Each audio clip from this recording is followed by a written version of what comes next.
روہڑی کے قریب موٹر وے پولیس نے M5 پر اسلحے کی سپلائی ناکام بنا دی ہے۔ 14 SMG، ایک شاٹ گن، 23 پستول اور 18,000 سے زائد گولیاں برآمد کر کے 2 ملزمان گرفتار کر لیے گئے ہیں۔ روہڑی کے قریب موٹر وے پولیس نے M5 پر اسلحے کی سپلائی کو ناکام بنا دیا ہے۔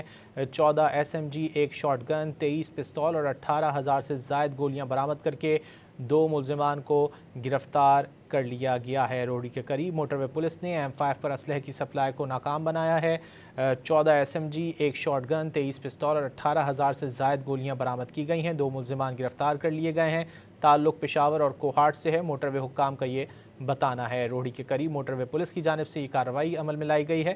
M5 پر اسلحے کی سپلائی کو ناکام بنایا گیا ہے اور 14 SMG، ایک شاٹ گن اور 23 پستول اور 18,000 سے زائد گولیاں برآمد کر کے 2 ملزمان کو حراست میں لے لیا گیا ہے۔ تعلق پشاور اور کوہاٹ سے بتایا گیا ہے۔ موٹر وے حکام کی جانب سے یہ تفصیلات بتائی گئی ہیں۔ روہڑی کے قریب موٹر وے پولیس نے M5 پر اسلحے کی سپلائی کو ناکام بنا دیا ہے۔